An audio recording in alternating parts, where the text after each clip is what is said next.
Hi guys, I'm still presenting Trailguide to the body, spine and thorax. Please watch the posterior view.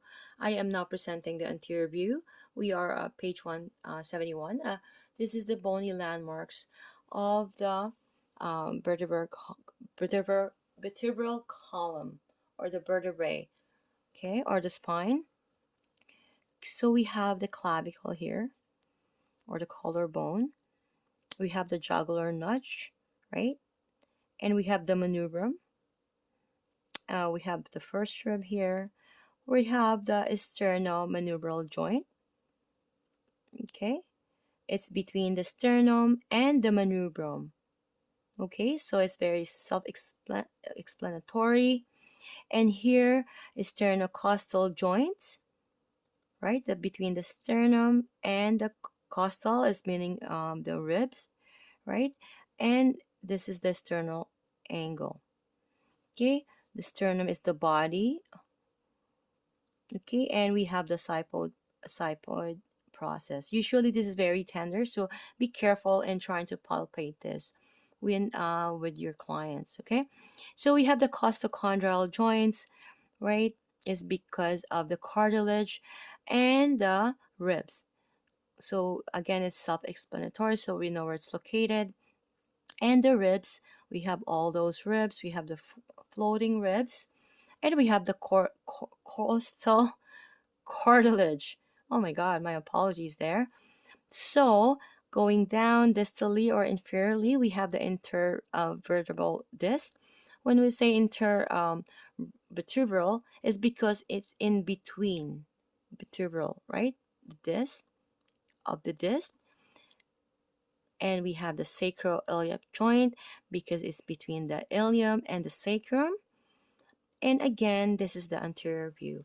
So we're going to be looking at um, the lateral view of the atlas C1 and then the axis C2. Okay, so atlas C1, we can see here the posterior tubercle, right? We have the lamina or groove. We have the transverse process, the TBPs, right? And here we can see here that's the anterior surface, right? Because this is the posterior tubercle. Okay, so the axis C2, we have the odontoid process because that's why that will be sitting on the odontoid process. That's why the C1 and C2, the rotation happens, right? Not all the way down, like the 180. It doesn't happen that degrees, okay? That's like when it's possessed. But it happens, the rotation happens because of this process, the dance, and because of that going to be seated here. So vertebral foramen, the spinous process here, we can see this the transverse process here, we can see, and the transverse foramen. And then we have the lamina here.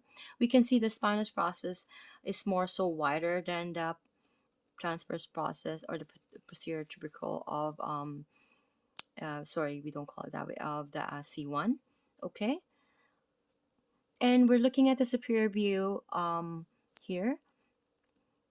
So we have the anterior surface. You see the transfer foramen, right, and all that, the lamina, the vertebral foramen, and we have here again the corresponding superior view. So you see the odontoid process here, or dance. Okay, so and we have the spinous process here, and we have, where is the transverse process? There's the transverse process. Okay, as you can see, is more prominence in the C1 as opposed to the C2, right? So keep those in mind. Okay, so I'm gonna see you guys in the next video.